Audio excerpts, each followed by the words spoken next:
শহরের এই ব্যস্ততম জীবন ছেড়ে আজ যাব প্রকৃতির কোলে, চিনব এই প্রকৃতিকে আরও কাছ থেকে, জানব এই প্রকৃতির নানা অজানা কথা।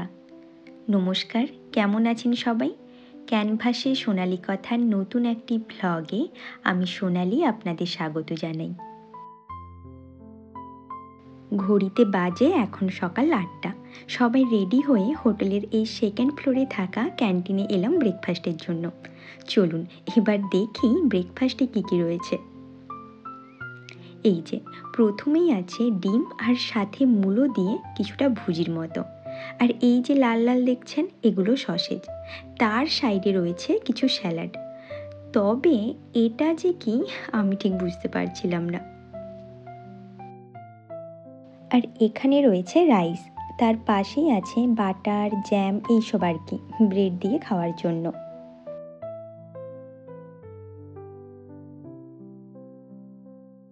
আর এত কিছু মেনুর মধ্যে আমার জন্য এই ব্রেড অ্যান্ড বাটার আর অল্প কিছু বাদামি ঠিক ছিল। আর এনাকে দেখুন, নতুন কিছু ট্রাই করবে বলে কচি বাঁশের এই স্যালাডটা নিয়ে এলো।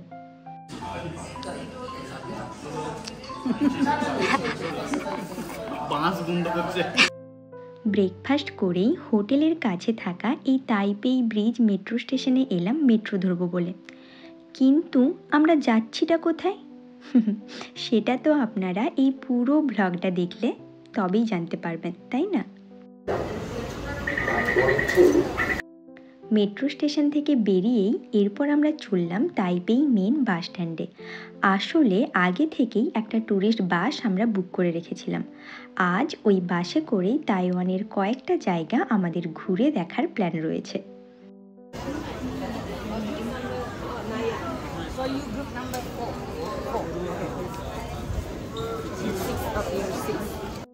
এই যে এবার আমাদের ট্যুর গাইডকে ফলো করে চললাম বাসের উদ্দেশ্যে। দেখছেন এখানে কত বাস দাঁড়িয়ে রয়েছে, এগুলো সবই কিন্তু ট্যুরিস্ট বাস, বিভিন্ন ট্রিপের আর কি।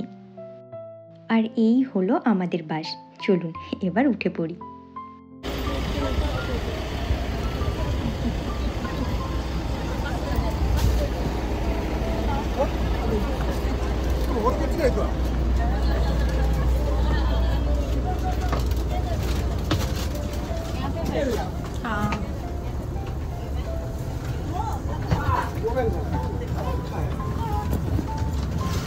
Oh, the seat belt. Oh, you want to sit in the back like that? You want to sit there? No other set, huh? Because if you sit there.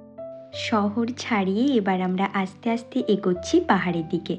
পাহাড়ের উঁচু নিচু রাস্তা, দুদিকে শুধুই পাহাড় আর এই প্রকৃতির মনোরম দৃশ্য আপনাকে এক মুহূর্তের জন্য কিন্তু বোর হতে দেবে না। কিন্তু আকাশের অবস্থাটা দেখুন, এত আনন্দের মাঝেও কেমন মুখ কালো করে রয়েছে, যেন এক্ষুনি দু চোখ বেয়ে জল গড়িয়ে পড়বে আর আমাদের আনন্দটাকে একদম মাটি করে দেবে। আর আমাদের ডান দিকের জানালা সাইডে দেখুন, পাহাড় শেষে এক গভীর উত্তাল সমুদ্র, যার কোনো শেষ নেই। হ্যাঁ, এখন আমরা এই সমুদ্রের ধারেই যাচ্ছি, আর এই সমুদ্র হলো East China Sea. Taipei city থেকে বাসে করে মাত্র 1 ঘন্টায় পৌঁছে গেলাম ইয়েলিউ জিও পার্কে। এটা তাইওয়ানের উত্তর উপকূলে অবস্থিত।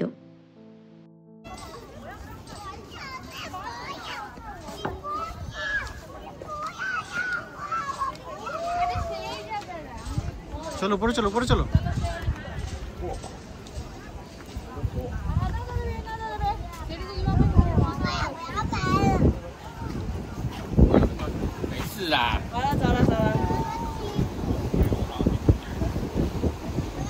你要买票的啦。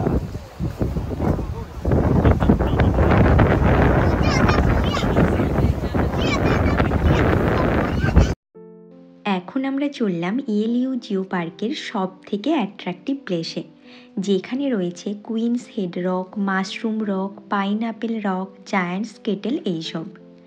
এই ইয়েলিউ জিও পার্ক 1964-এ সিনিক এরিয়া হিসেবে এস্টাবলিশড হয়েছিল।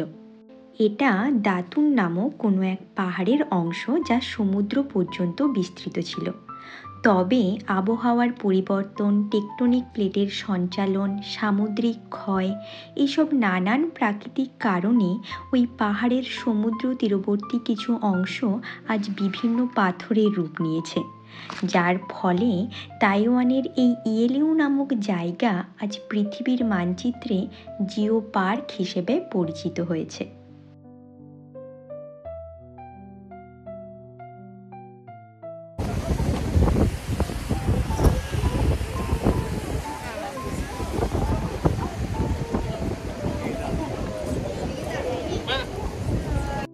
সত্যি প্রকৃতির এই রকম সৃষ্টির সাথে পৃথিবীর আর্টিফিশিয়াল কোনো কিছুর কি তুলনা চলে বলুন তো? ইন্ডিয়াতে শুধুমাত্র দীঘার সি বিচেই আমি গিয়েছি, তবে কোরিয়া এসে বেশ কয়েকটা সি বিচে ঘোরা হয়েছে। কিন্তু সত্যি বলছি, এই সমুদ্রতট আমার চোখে সব থেকে সেরা। জানি না আপনাদের সামনে কতটা এই সৌন্দর্য তুলে ধরতে পারছি। আসলে মেঘলা ওয়েদার তো, ছবিও খুব একটা ভালো আসছিল না। তবে আমি এই অপরূপ দৃশ্যের সামনে থেকে সাক্ষী ছিলাম, তাই বললাম আর কি।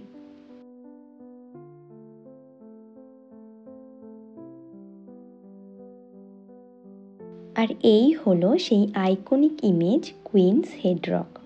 এটা কিন্তু ন্যাচারাল ফরমেশন, কোনো মানুষের দ্বারা তৈরি নয়। বেশ অনেক মানুষের ভিড়ও হয়েছে দেখছি। বেশিরভাগ সবাই আমাদের মতো ট্যুরিস্ট বাসে করেই এসেছেন, তবে হ্যাঁ, কিছু প্রাইভেট কারও রয়েছে। দাঁড়ান, এরপর আপনাদের একটা জিনিস দেখাচ্ছি। এই হলো পাইনঅ্যাপেল রক। দেখুন, আনারস কাটলে যেমনটা দেখায়, এই রকটাও কিন্তু কিছুটা সেরকমই। Please do not cross the security rail line and climb on the rocks. Thank you for your cooperation.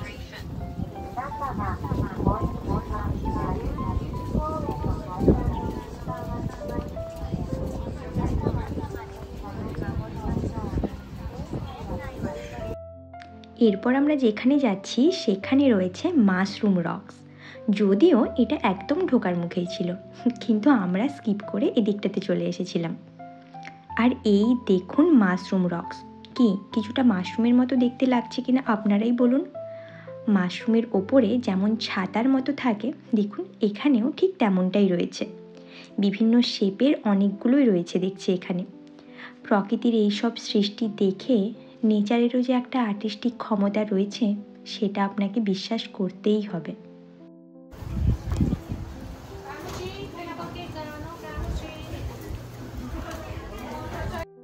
চলুন, আমাদের টাইমও হয়ে এলো, এবার বাসের দিকে যাই। ট্যুর গাইড প্রায় 1 ঘন্টার মতো সময় দিয়েছিলেন আমাদের এই পুরো জায়গাটা ঘুরে দেখার জন্য। যেহেতু এটা একটা ট্যুরিস্ট স্পট, তাই দেখছেন এক্সিট সাইডে দুদিক বরাবর শুধুই দোকান। তবে আমাদের হাতে আর টাইম নেই এখানে কি কি পাওয়া যায় সেটা ঘুরে দেখার জন্য। কিন্তু এই দোকানের কুইন সেটগুলো দেখে খুব ভালো লেগেছিল আমার, তাই একটা কিনেও নিলাম।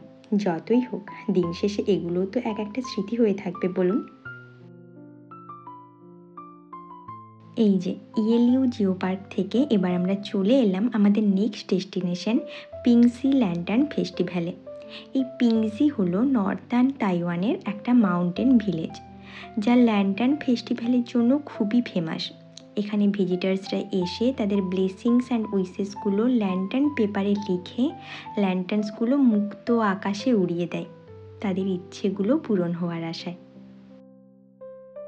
তবে এই পিংসিতে ল্যান্টার্ন ফেস্টিভ্যাল শুরু হওয়ার ইতিহাসটা আপনাদের একটু বলি। কিং রাজবংশের সময় এই পিংসি ছিল অত্যন্ত সমৃদ্ধশালী এক জেলা, তাই এখানকার গ্রামবাসীদের মাঝে মধ্যেই ডাকাতদের আক্রমণের কবলে পড়তে হতো। তখন গ্রামবাসীরা নিজেদের প্রাণ বাঁচানোর জন্য পাহাড়ের বিভিন্ন জায়গায় লুকিয়ে থাকতো। আর যখন ডাকাত দলেরা চলে যেত, তখন গ্রামবাসীরা আকাশে এই ল্যান্টার্ন উড়িয়ে জানান দিত যে এলাকাটি নিরাপদ, এখন গ্রামবাসীরা ফিরে আসতে পারে। সময়ের সাথে সাথে এই ঐতিহ্যটি একটি সাধারণ সংকেত থেকে আকাশে শুভেচ্ছা ও আশীর্বাদ প্রকাশের এক রূপ নেয়।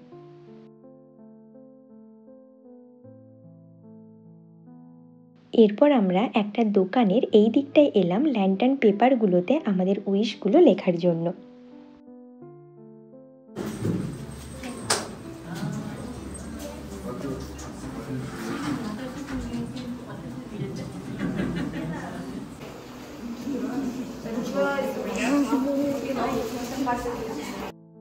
এই যে আমাদের ল্যান্টার্ন পেপারটা উইশে পুরো ভর্তি হয়ে গেছে। চলুন এবার এটা আকাশে ওড়ানোর পালা।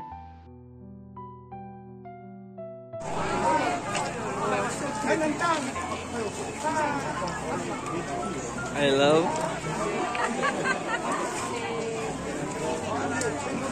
এরপর এই ল্যান্টার্ন নিয়ে আমাদের চলছিল কিছু ফটোশ্যুট, আর এই গাইড পার্সন ফটো তোলার জন্য আমাদের বিভিন্ন পোজও দেখিয়ে দিচ্ছিলেন, আর ল্যান্টার্নটা ওপরে তোলার জন্য হেল্পও করে দিলেন।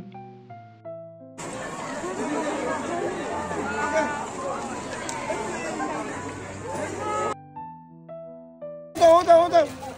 OK， 来，这前面来了，Vicky 哦，hold on。OK， 来，press 1 yeah。1 2 3 go。OK。আজকে আরও দুটো জায়গা আমরা ঘুরে দেখেছিলাম, তবে সেটা পরবর্তী ব্লগে আপনাদের দেখাবো।